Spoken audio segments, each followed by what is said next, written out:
back friends. In the previous lecture we have seen the moulding sands and their design. We have seen that the different types of the moulding sands. We see in the green sand and we also see the core sand and the next the dry sand, loam sand, facing sand, backing sand and finally the parting sand. We have seen the importance of these different sands we have seen in the previous class, right. Next we have also seen that green sand is the most important sand in the sand moulding. What is this green sand? Green sand means the sand which contains the moisture. When the moisture is present, we call it as the green sand. So, we have also seen that this is the general composition of the green sand. The green sand contains a base sand. The base sand could be silica sand, zircon sand, chromite sand or the olivine sand, and it is present up to say 85 to 90%. And the what say next ingredient of the green sand is the binder. It is also known as the clay. It presents from 6 to 11%. Next one, the green sand also contains the additives, and these additives are present from 2 to 8%. Finally, the water is present from 2 to 5%. Now, these are the ingredients which we mix from our side, but after we make the mold, after we pour the molten metal, what happens? The molten metal comes in contact with the sand. Now, the clay that we are adding or the binder, part of this binder becomes inactive when its temperature is raised above 500 degrees centigrade or 600 degrees centigrade. Then though it is physically present, it loses all its properties, binding properties it loses. In such a case, we call it as the dead clay. So, that is how the dead clay also becomes a component of the green sand. Again this sand we will be reusing. So, part of the clay has become dead. So, we again before we make the further molds, we have to add the new clay, and again in that new clay part of that will become dead clay. And like this dead clay keeps on increasing as we keep on using it again and again. So, that is how we have seen that. So, these are the green sand components. The green sand components are the base sand. Next component is the binder or the clay. Next component is the additives. Next component water, and the final component is the dead clay. This dead clay we are not mixing from our side, but it is forming because of the molten metal that we pour into the mold, and part of the clay loses its property, that is why it becomes the dead clay. And in the previous class we have seen the base sand. We have seen different types of the base sands. These are the silica sand, zircon sand, olivine sand, chromite sand and aluminum silicate sands. So, these are the base sands, and we have also seen in the previous class different binders. What are these binders? These are the bentonite, fire clay, illite, limonite, kaolinite. Among these, bentonite is the most popular binder or the most popular clay. So, because of its popularity, instead of using binder or clay, people call it as the bentonite, or in the place of binder they even use the word bentonite. So, bentonite has become that much popular. And the next component of the green sand is the additive. Now, let us see these additives in this class. These additives, water and dead clay, we will be learning in this lecture. Now, the first question is, base sand is present, okay, the silica sand, zircon sand, olivine sand or the chromite sand, and we are adding to improve the cohesion, we are mixing the binder or the clay, and of course to temper the sand we mix the water. Then why this dead clay, why this additive, why we are mixing additive? To prevent the burn on defects. Yes, when we pour the molten metal into the mold, The molten metal is at an elevated temperature.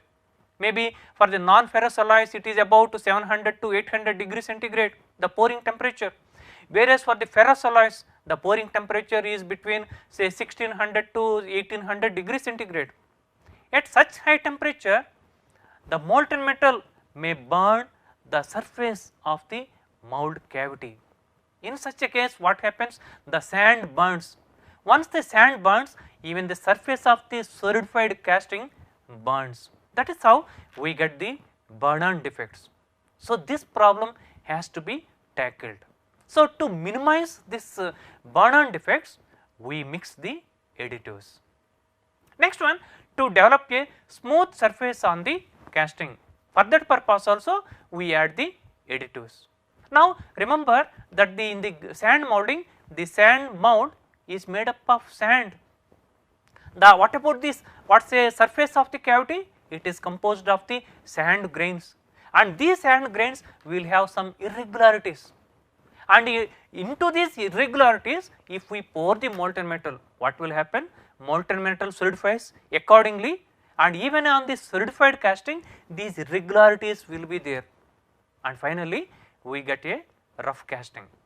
So, to minimize this roughness on the solidified casting, we mix the additives, right. So, to develop a smooth surface on the casting. Next one, to prevent metal penetration defects. What is this? Now again the mould is made up of the sand grains. Sometimes the sand grains will be little larger. The neighboring sand grains, let us consider, that are present on the surface of the cavity. Now what happens? On the neighboring grains there will be a small clearance will be there. Now into this small clearance the molten metal flows and forms the penetration defects, and finally it will be forming some kind of fins and unwanted projections on the casting, which we do not want. So this is known as the penetration defects. So to minimize the penetration defect, we mix the additives. Next one, what is the next purpose? To prevent the oxidation of the metal from the mould atmosphere. Now we pour the molten metal into the mould. The molten metal is at a very high temperature, and the oxygen is present in the mould, right. Oxygen is around the mould. This oxygen will readily and quickly come and react with the molten metal and result into the oxidation. Once this oxidation takes place, the casting loses all its properties and strength. So at any cost we have to reduce the oxidation. That is why we mix the additives. There are some more objectives why we are mixing the additives. To create a space between the sand grains to expand without deforming. Now what happens in the moulding sand, the base ingredient is the base sand, the main ingredient is the base sand. These base sands are commonly the silica sand, zircon sand, chromite sand or the olivine sand. So these are the sand grains, and when we tightly compact the sand around the pattern and we withdraw the pattern. Now what happens? The sand grains are close to each other, and into this mould when we pour the molten metal, what happens? Each sand grains will be expanding. Now when each sand grain is expanding, they will be expanding, and there is no, because they are close to each other, there is no provision for the free expansion. Then what will happen? The mould deformation takes place. When the mould deformation takes place or the mould enlargement takes place, that happens, casting cannot absorb that kind of development, that kind of expansion, the casting cannot absorb. The casting has already solidified. In such a case, a crack will form on the casting. So that is the adverse effect of the expansion of the sand grains. Why this is happening? Because there is no space between the adjacent sand grains. So we mix the additives. Now what happens between the neighboring grains, this additive will come and create a space between the neighboring sand grains. So when these neighboring sand grains are expanding, this additive is a soft one. So as they expand, the additives enable them to expand and see that no mold deformation takes place. That is why we add the additive. Next one, to improve the collapsibility of the mold. Now we add what are the ingredients of the molding sand? We add the base sand like the silica sand, like zircon sand or the chromite sand. Then we add the clay, moisture and additives. Of course, right. Now what happens after the solidification? We break the sand and we want to take the casting outside. Again this sand will be taken and it will be tempered with water, and again another mold will be made with the same molding sand. Now the problem comes after the solidification, when we want to break the sand, sometimes it becomes very hard. This breaking of the sand is known as the knockout. Now if it is too hard to break the sand, then it requires hard efforts, laborious efforts, and that increases the cost of the labor, that increases the cost of production, that increases the more time. So at any cost we have to see that the mold is not too hard after the casting has solidified. It should be easily collapsible, it should be easily breakable. What to do? That is why we add the additives. There is another purpose why we mix the additives: to stabilize green sand properties like green strength, dry compression strength and so on. So when we add these additives, these kind of properties will be enhanced, right. So how to achieve these? By the addition of additives like coal dust, wood flour, etc. in the molding sand. When we mix the additives like coal dust, wood flour and starch and so on, whatever problems we have discussed earlier will be minimized. So that is the purpose of the mixing additives. Now let us see the common additives used in the green sand. One is the coal dust, next one is the dextrin, next one is the pitch, and finally the wood flour. Let us see all these additives one by one. First let us see the coal dust.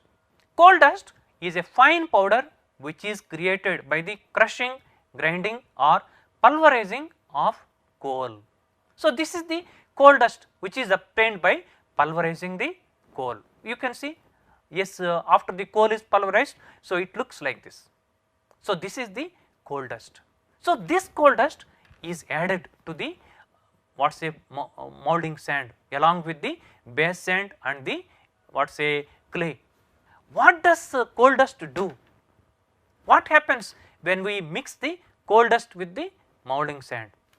Coal dust acts as a lustrous carbon film on the surface of the mold cavity. As a result, a good surface finish is obtained on the casting. Just now we have seen that one of the problems is we use the sand grains and the neighboring sand grains will be projected upwards. Because of that, there will be a rough texture on the surface of the cavity. Now when we mix the coal dust with the molding sand, this coal dust acts like a lustrous carbon film. So now you can see this is the molding sand, this is the molding sand. So these are all the sand grains. Of course, through this way we pour the molten metal. Now now this is the mold cavity, surface, internal surface. Now because we have mixed the coal dust, see it has made a lustrous carbon film here, you see. Now into this cavity on which there is the lustrous carbon film, when we pour the molten metal, what happens? The irregular surface texture of the sand grains will be no more dominating, because there is a lustrous carbon film. Because of that, the molten metal comes in contact with this lustrous carbon film and solidifies within that film, and we get a smooth casting. So, that is the best benefit when we add the coal dust to the moulding sand. We get the very good surface finish. There are more things which this coal dust can do for us. Coal dust increases the strength of the mould by making a coating around the sand grains. Now you see, these are all the sand grains. Now this coal dust is forming a thin layer around all the sand grains. Because of that, the strength of the sand grains is increasing. That is another advantage which we can get by mixing the coal dust to the moulding sand. Now this is another advantage, right? So what happens? Coal dust produces carbon monoxide and develops a gas cushion. This prevents metal penetration into the sand grains. Now just now we have seen that these are the sand grains in the mould, compacted mould, and say this side we have poured the molten metal, and the molten metal is coming in this direction, means from right side to left side it is trying to come inside. Now see, now you can notice there is a clearance between the neighboring sand grains. Here you can see some clearance is there, and here you can see some clearance is there, and here you can see some clearance is there between the neighboring sand grains, and this molten metal is ready to penetrate into this clearance. In such a case, we get the penetration defects, unnecessary fins on the solidified casting, which we do not want, and if we have to remove them, it takes lot of time, and that results in the what say increased production, right. So which we do not want. Now how to minimize this penetration? When we mix this coal dust contains carbon, and this carbon, yes, immediately it reacts with oxygen and forms the carbon monoxide, and this one side the molten metal is coming from right side to left side, it wants to penetrate into the sand grains, but here you can see this is the carbon monoxide. This carbon monoxide is pushing the molten metal from left side to right side. Ultimately the molten metal cannot penetrate into the clearance between the sand grains. That is how the metal penetration will be minimized.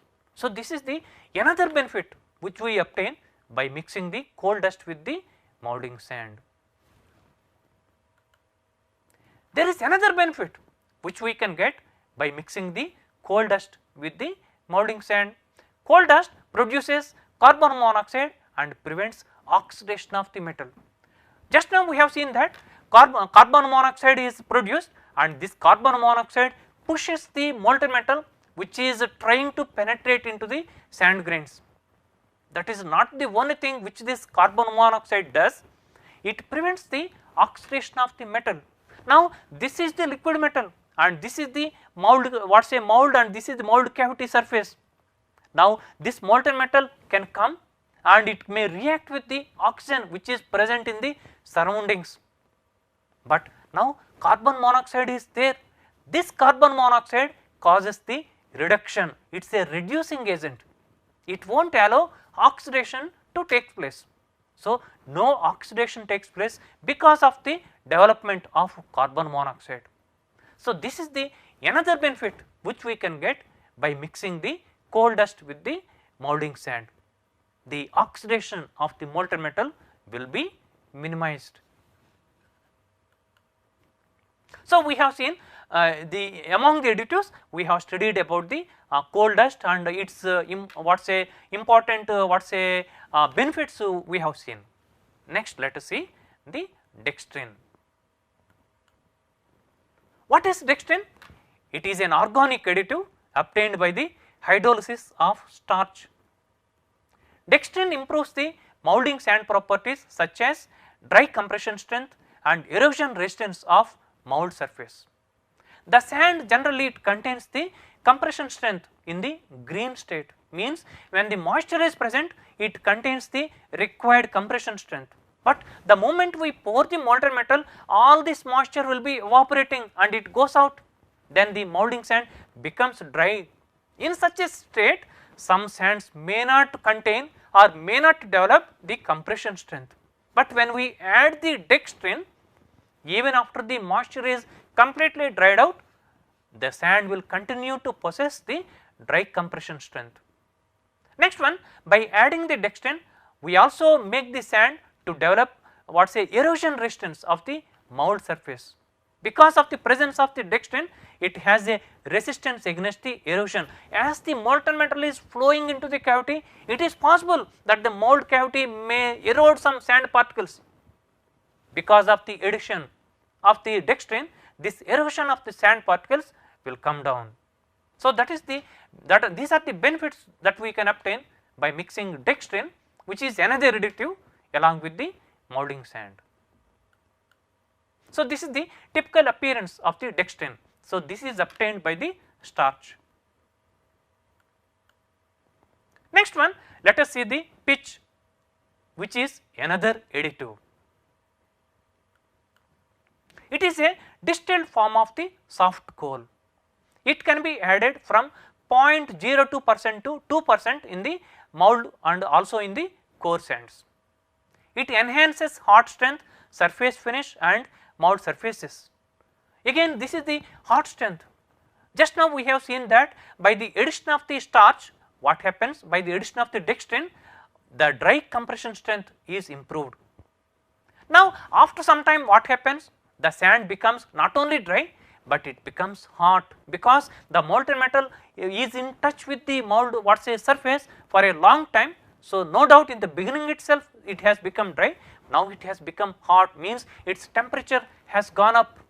In such a case, it is possible that the molding sand may not possess the strength in a hot state, but by adding an additive like pitch, we can see that the molding sand possesses the hot strength even at the hot state, even at the elevated temperature, and also it enables to get a good surface finish on the mold surfaces. So that is the importance and benefit that we can obtain by mixing pitch along with the molding sand.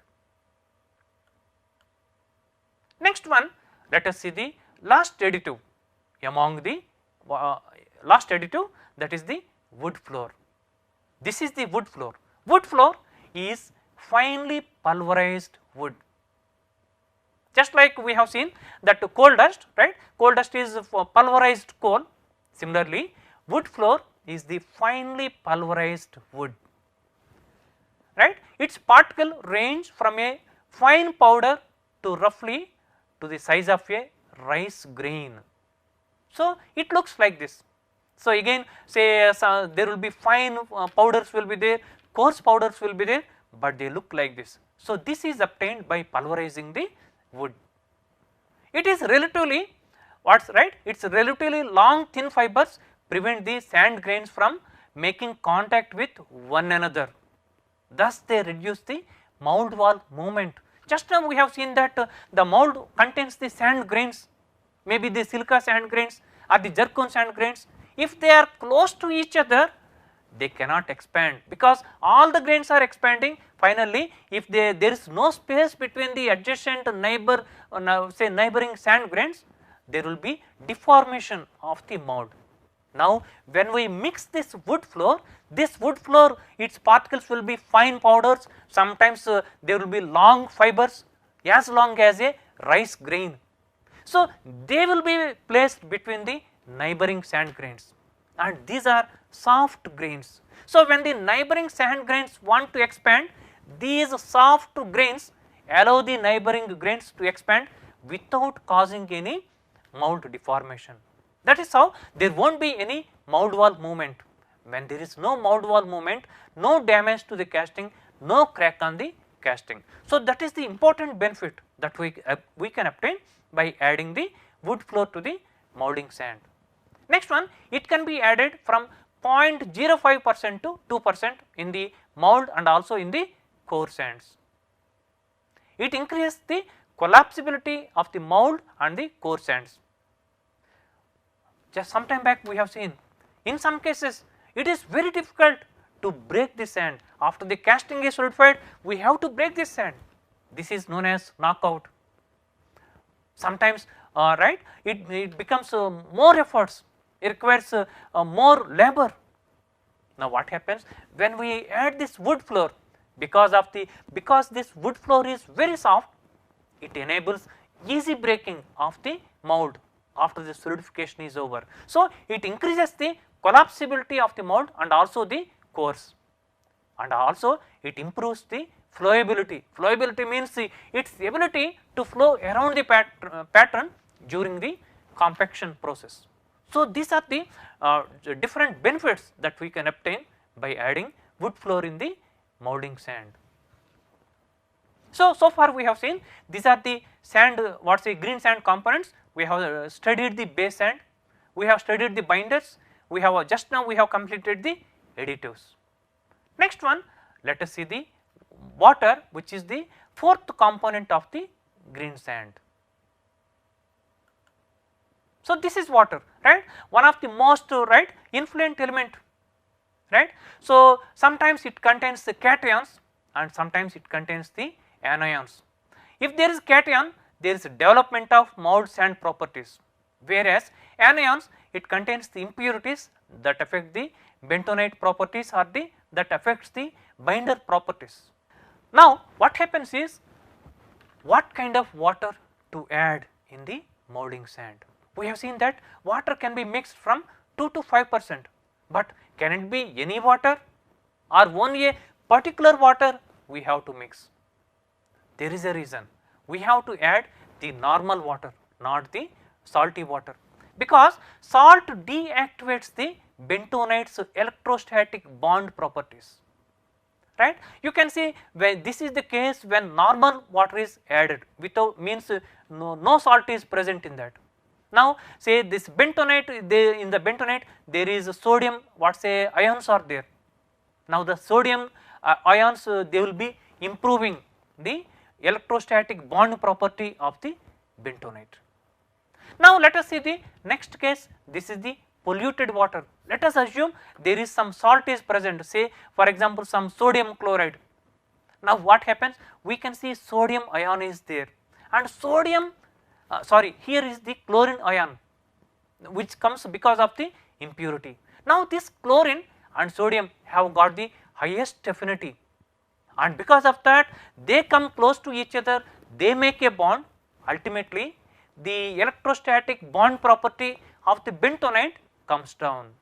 That is why a salty water or a polluted water what say decreases the electrostatic bond property of the molding sand or the clay.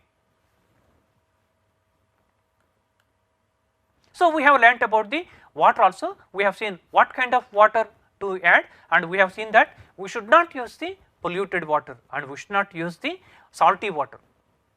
Next one, the dead clay. So this dead clay is not added what say deliberately from our side. We never add dead clay, we add only the right clay or the live clay we add. But what happens during the process of pouring, so part of the active clay becomes the dead clay because it loses its properties, but still it is physically present. So this is known as the dead clay. So this becomes the last component or the fifth component of the green sand. What is this dead clay? Right, the part of the bentonite or the clay heated above 500 degrees centigrade loses its structural water and settles itself on the sand grains. It loses all its properties. This bentonite loses permanently its properties and becomes a dead clay. Once it loses permanently all its properties, but it is physically present, then it is known as the dead clay. Whereas the clay which has not lost its properties is known as the active clay. That active clay only we add as the binder. Next one, at each sand circulation, a part of the sand grains is coated by this dead clay. This is known as utilization process. Dead clay reduces the expansion of the green sand and permits to fix a part of the free water in the mold.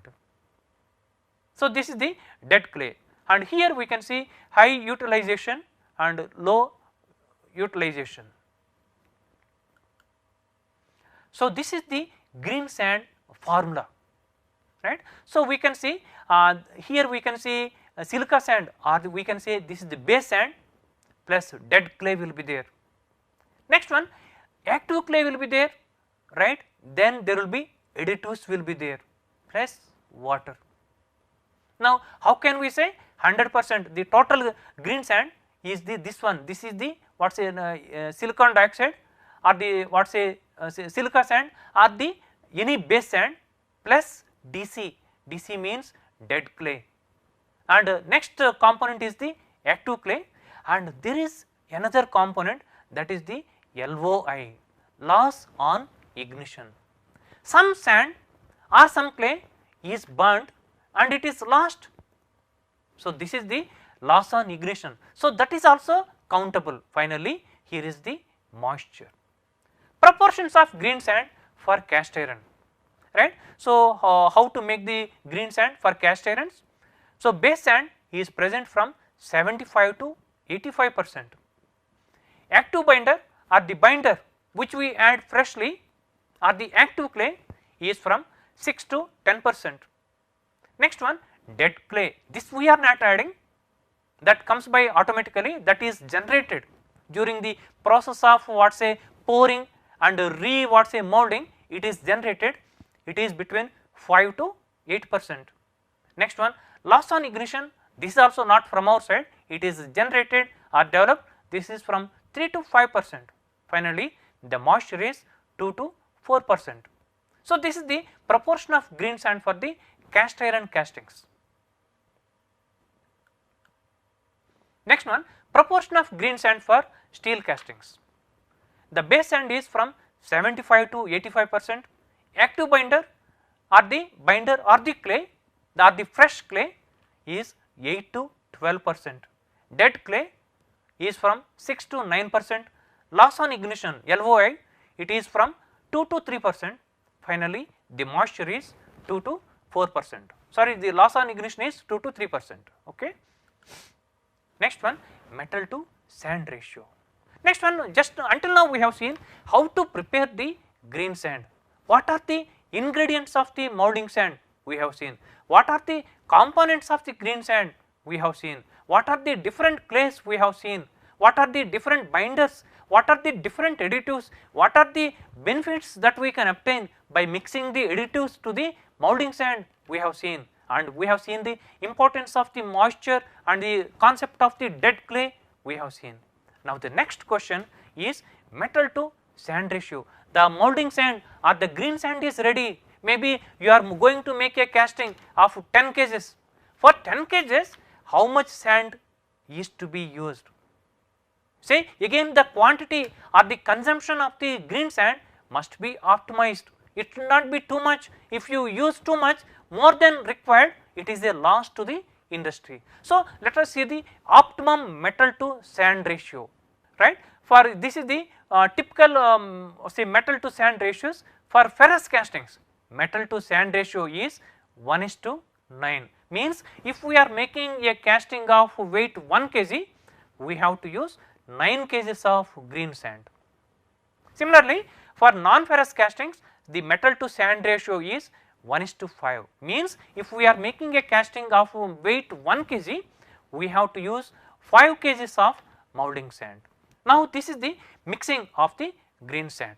So how to prepare this green sand? So we have seen that the ingredients of the molding sands are the base sand, the binder, additives and the moisture.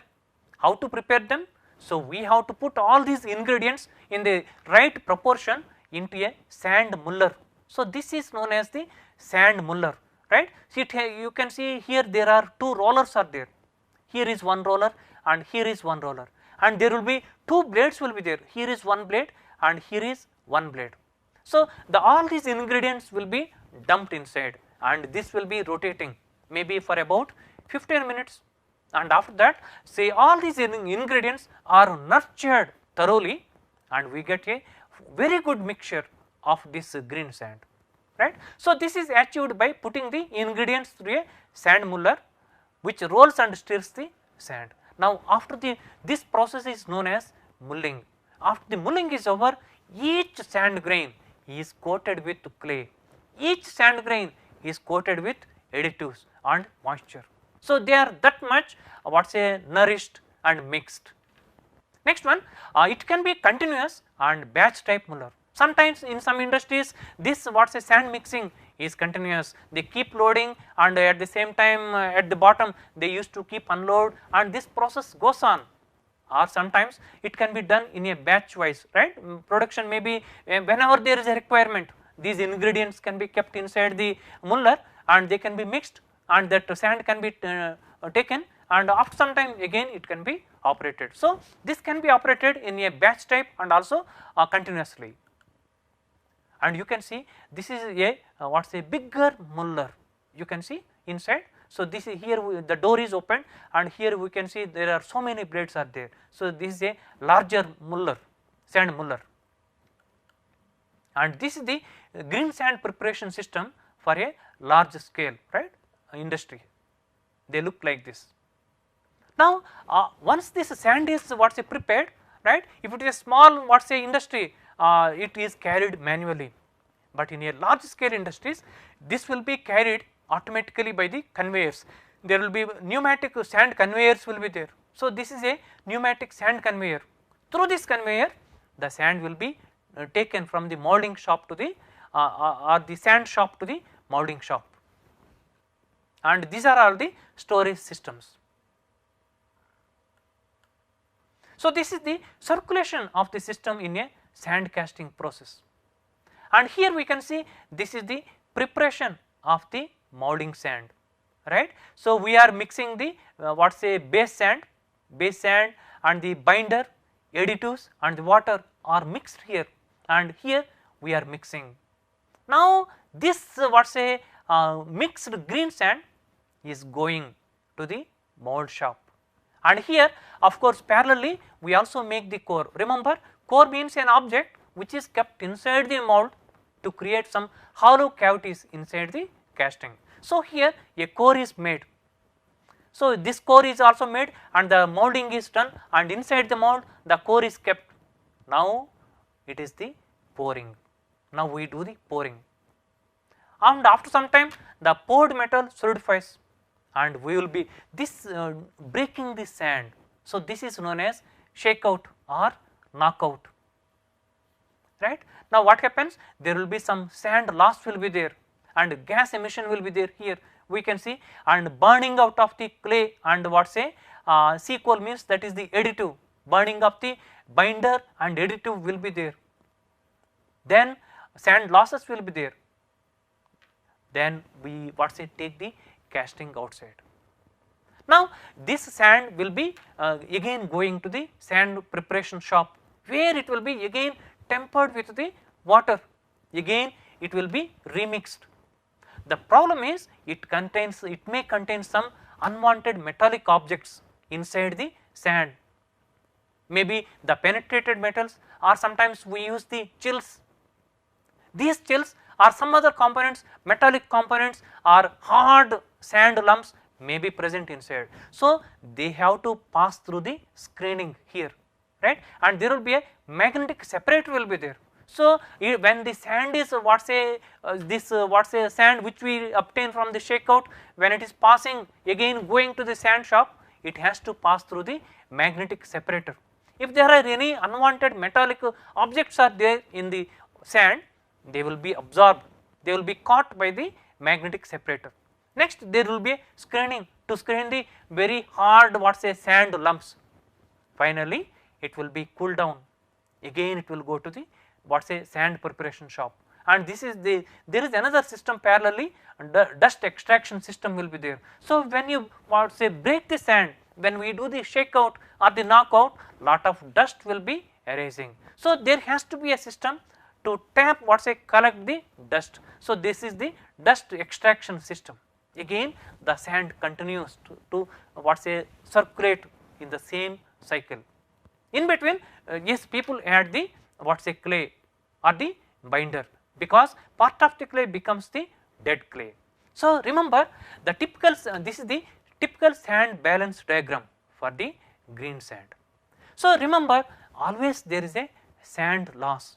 For example, let us consider a small case, right. So, this is the molding shop and this is the core shop, and say for example, here 900 tons of molding sand is prepared on a particular session, and here for making the cores 100 tons of what say core sand is prepared, right. Now, it is the mold is made. After the mold is made, right, there will be knockout. Knockout means after the casting is solidified, we break the sand and take the casting outside. This process is known as knockout.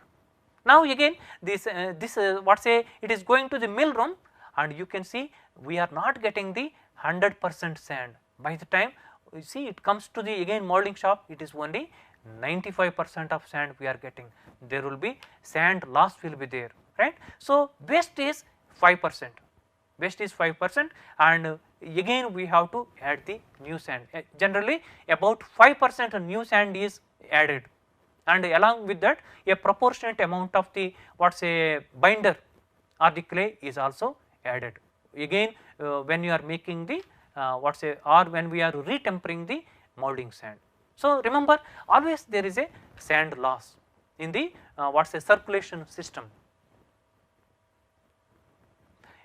Friends, with this we are what say concluding this, we have learnt about the molding sand design, and we have seen that the molding sand contains the certain ingredients. The molding sand mainly contains the base sand. This base sand can be what say silica sand or chromite sand or zircon sand or the olivine sand. So, these are the popular base sands. So, this is the major, this base sand is the main ingredient of the green sand. Next one, we add the binder. This binder we add to develop the cohesion between the sand grains. So, among the binders, bentonite is the popular binder, and the third ingredient is the additive. Additive is mixed for obtaining several benefits, to reduce the metal penetration or to reduce the oxidation or to reduce the mold wall movement, to improve the collapsibility of the what say sand after the solidification is over, or to get a fine surface finish or a lustrous finish on the mold coating, we add the additives. Next we add the moisture, and we have seen that the moisture should not be a contaminated moisture, it should be free from the salts. If it is there are salts are present, what happens, these salts react with the sodium which is present in the bentonite, and they reduce the binding action of the bentonite. And we have also seen that every time when we add the clay, part of the clay becomes dead clay after it comes in contact with the molten metal. This is known as the dead clay. So, every time we have to compensate this. So, we have to add little more clay every time when we reuse this. So, this is all about the green sand design. Thank you.